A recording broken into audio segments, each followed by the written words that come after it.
Now, a poll of polls from our electoral calculus, exclusively seen by GBNews, has Reform UK on course for an overall majority of 74 seats.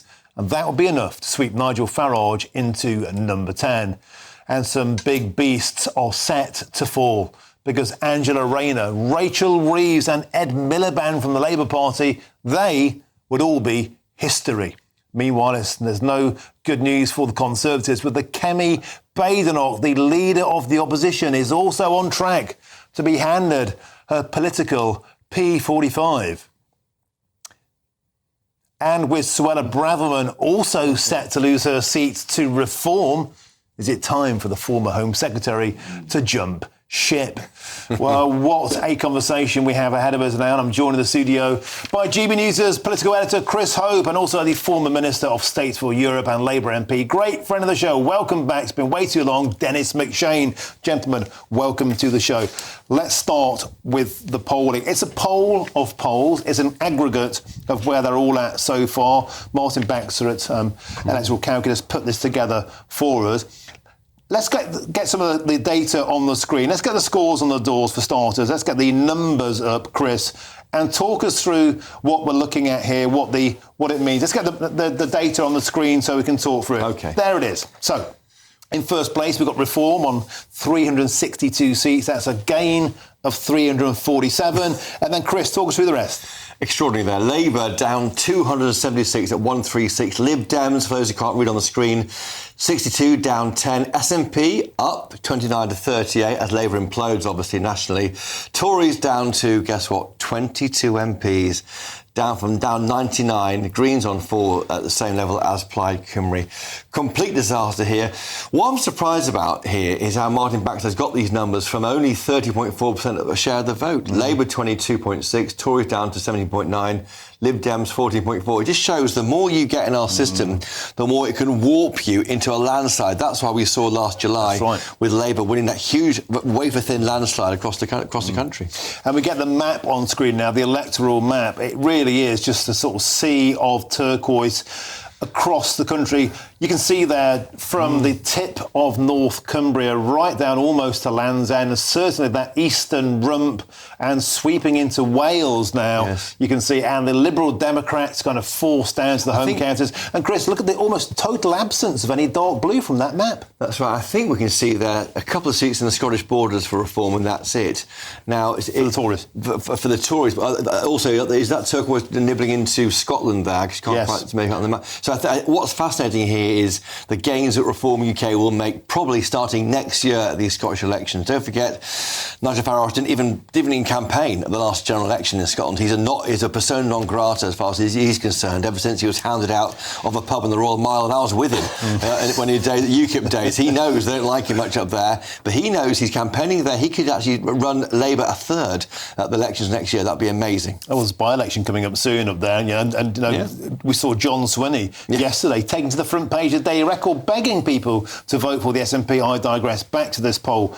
We've got to talk about some of the Conservatives who are set to lose their seats in this poll. Kemi Badenoch, Mel Stride, the Shadow Chancellor, he was in that seat earlier this week. Suella Braverman, Rishi Sunak. Yeah. So some big beasts. We have to focus on something Martin Baxter said earlier on, and that is, if this does happen, and it's 4 years to go, a long way off, if there's suddenly a huge amount of Reform MPs, who will be the ministers? And there we see there are ministers from the Conservatives potentially losing their seats. And one name leaps out, Suella Braverman. She has not denied wanting to join Reform in the future. We've asked her in the past. She's a Tory MP now. It's her defence. Fair enough. No one knows what the future holds. And her politics is towards Reform than towards Labour, certainly in terms of ECHR, where she wants to leave it. We heard earlier from Chris Philp. He won't say that now. And he's of course, is the front bencher. But you look at Reform UK, 5 MPs. By the election, they might have maybe 20 if they win every single by-election. It may happen in the next 4 years. But even then, they're a tiny party. This cabinet, if they form a government and Nigel Farage is PM, we won't know who anyone is. They will not be known. They won't be checked by people. We'll have a 6-week period to go over the slate of candidates for Reform UK. But otherwise, who are these people? And that's why I think Nigel Farage, Azir Youssef, they want to sign up well-known people to support Nigel Farage. And one of them could be Suella Braverman, but she denies that, of course. Well, she does for now. Dennis McShane, what do you make of this? You've been around the block a long time. It's a polite way of saying you've seen them come, you've seen them go. It's 4 years. It's a long time in politics. The week is a long time in politics. Wow, look at this week. But there is something happening, and it's that word, momentum. If you're a Conservative minister now, what do you think the wind is like for you when you smell it? Very frightening, very frightening. We saw it a bit also in 1997 with the Tony Blair landslide, and all the Tories were on the chicken rings and and many were swept away. But it is 4 years to go. I'm sorry, I know it sounds really boring because I love the excitement of politics as you do, or all of you do. I would also point to another YouGov poll that's got almost no publicity, one on May the 27th, so not so long ago, and it asked, who would you prefer as Prime Minister? Keir Starmer or Nigel Farage? 26%, I think, for Nigel, 44% for Keir. I've got it here. It's 29 for Nigel Farage, right, 44, 29 for Badenoch, 25 for ditto. Farage. In other words, in an election, look, the whole country, like the whole of Europe, like the whole of the United States, is fed up with the status quo politics. I mean, we have to accept that. But they also want someone coherent still to lead the country. And that poll suggests, and the point about Sir Keir Starmer is he's quite boring, quite straight, quite unflamboyant, but on the whole, he's got his feet in this ground. I mean, Nigel's got his feet in Las Vegas at the moment. And that's part of his problem. He's had no scrutiny, especially, if I may say so, from the BBC. I mean, frankly, you guys at times have been harder on Nigel Farage. The BBC have promoted him in Question Time on the Today programme for the last 20 years. We are always saying to him, what do you stand for? Are you a Lib Dem in disguise? You're going after Labour votes here, Tory votes there. Yeah, and that will tighten up for him. am I looking young, dashing, handsome? No. But Nigel now, I think he's aged about 10 years in the last 12. Well, come on. But, I mean, if you were campaigning for 6 weeks non-stop as a machine, shattering. It is tiring. But on a serious point, back to this issue of, is it time, do you think, for people like Suella Braverman to seriously think about jumping ship? She might, but on the other hand, does Nigel, do Reform, want to take in a lot of proven Tory losers? The reason Labour got that mammoth majority, though on, as you quite rightly say, a small share, a relatively small share of the vote, is that those ministers, like Jenrick, Braverman, were just utterly rejected for everything they said and did. OK, and Chris, you've got some more... Which is funny. Are you surprised by the Labour big beasts who might go down here? Let's name them quickly. Angela Rayner, Ashton Underline, Rachel Reeves, Leeds Westham and Pudsey, Ed Miliband, Liz Kendall, Pat McFadden. These are Labour big beasts also falling at Nigel Farage's sword. Well, Ed was a neighbour in a sense. I was a South Yorkshire MP. Doncaster has gone... quite right-wing, had an independent mayor.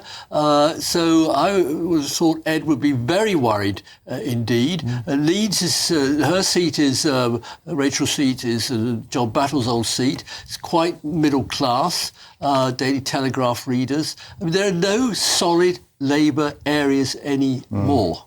Yeah, I think you're right, apart from them being forced into the inner cities. But look, on the same topic, gentlemen, please stick with me. I'm delighted to say I'm joined by a political newbie now, because Reform UK won its first seat on Carmarthenshire County Council, comfortably gaining a ward there from the Labour Party. And joining me now is the newly elected councillor for Reform UK in Carmarthenshire. It's Michelle Beer. Michelle Beer, welcome to the show, and 3 cheers for you, Ms. Beer. On a serious point, a lot of people are saying this is a big deal because this is an area of Wales. It's been Labour like forever. There's that old joke, you could pin a red rosette on a donkey and it would get in places like this. That didn't happen. You won 42.6% of the vote. Labour lost an astonishing 35%. Down to 23. And Michelle Beer, a lot of people are saying that this could be a bellwether of the political mood in Wales. Can you tell me, first of all, what were people saying to you during this election campaign, and why are they turning their back on the Labour Party and going for reform? Well, when I was at the doorstep speaking to the residents, they just had enough. They want to see change. They can't. With regards to council tax, they kept seeing it going up. They just said it's not sustainable. We can't keep going like this. We need something different. We need a change. And that's all I kept hearing was it's time for change. They've had enough. And is it just a kind of rejection of the status quo full stop, or were they talking about things like the winter fuel allowance, about inheritance tax for farmers? Was it specific, or was it something bigger, just a feeling like we heard during the Brexit years that the system isn't working and they just want a radical roll of the dice? Yeah, they just want to disillusioned. Council tax obviously being one of the main issue, but also the winter fuel, taking away that winter fuel payment was basically, I think, the final nail on the coffin for them. And do you think that this mood is going to be replicated elsewhere across Wales? Of course, in just shy of a year's time, there's the big Senedd election, and seems to be quite a few worried Labour Party activists in Wales at the moment. Yeah, absolutely. We've been seeing this, knocking at the doors, on the doorstep. It's continually reform. There's good response, good support, and they just want to see that change. So yes, absolutely. Not, and even going to support the other campaigns across Wales. Been hearing the same. So yeah. And Michelle, I understand you're also a graduate of the Bible College of Wales, and you're active locally in terms of having prayer groups. And isn't there something wonderful about the idea that the community seems to have gathered around?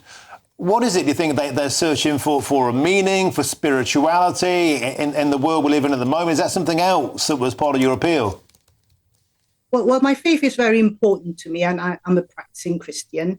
It is part of my identity. So it guides me in everything that I do. And when I'm out in the community, I just feel that people, they want representatives that are authentic and genuine, and perhaps my faith also resonates with them that way. And yeah, I would say even out in the community, people are more open to the gospel message. So yeah, I guess they are looking for meaning, they're looking for belonging, they're looking for a home. OK, thank you very much. We're going to leave it there. Well done on your victory. And that's Michelle Beer there on Carmarthenshire. And it could be a beginning of something extraordinary in Wales. Got some reaction in the studio. Dennis McShane, Wales. It's been Labour forever. Plaid Cymru, we're seeing in that poll as well, are looking to be making gains. Conservatives more or less slipping in towards extinction. And there just seems to be a sense when you talk about things like 20-mile-an-hour speed limits, the state of the NHS, and the general winter fuel allowance backdrop, there's a huge frustration in Wales with the Labour Party. They've got a problem. I have to say I'm a great European, as you know, but I don't really know Wales or Welsh politics that well, Scottish politics a bit. But yes, it is a reflection of, these are huge protest votes. Council elections are protest votes. By-elections are protest votes. And people want to give the established system the best kicking they can. Whether that will be sustained in the Senedd elections next year, we will see. But there's been, I think, probably a tad too much political correctness on the part of dear friends in the Welsh Labour Party at the top. And the Welsh are very, very sturdy, tough people. They just don't take any BS. And this might be a wake-up call, because there's a year to go. There's a year to go. A year's nothing, though, is it, Chris? That's the whole point. I mean, a year in politics really is nothing. And if we're seeing areas like this, they've been Labour forever. I know, and that's the wake-up call I think they're going to be facing there. And it may happen to a degree in Scotland. I think the SNP is now on the charge up there again. But, yeah, fascinating to see how these foundations are being built there. And to hear that politician there talk about faith was quite interesting, because I grew up when it wasn't talked about. We don't do God, famously, Alistair Campbell said of Tony Blair, didn't he? But people are now being more out there about Christianity. Maybe that's a good thing? Yeah, I mean, she certainly said that having local prayer meetings, it's united a community. I think it's just if communities are finding commonality and meaning and togetherness, and politics is just a part of that, it's a good thing. Yeah, I think so. I mean, but in the old days, it wasn't touched on, was it, Dennis? Well, I saw people, I live in not far from here in Pimlico, and I saw well-dressed Muslims coming out of Friday prayers in what is now a mosque. I mean, a mosque is just any old building. It doesn't have to be a consecrated church like for Christians or a synagogue. But on the other hand, we put them on the defensive all the time with Muslim comments about Muslims, British Muslims. But that's a whole sectarian Muslim political movement. We've seen that with rising independence, and that is now a factor in Britain. And it's just very, very rare to hear a you're Christian talking, Martin, candidate. forgive me, I think about Islamism, which is an ideology, a bit like Protestant supremacism in Northern Ireland or in Scotland, where my Catholic family started from many years ago. It's very ugly. And I think it's fascinating to see someone like Yer Youssef as the chairman of Reform. This lady here, evidently not like the three of us, a British-born white person. And that's all to the good. Great stuff. Des McShane, Chris Hope, beautiful stuff. Thank you very much indeed.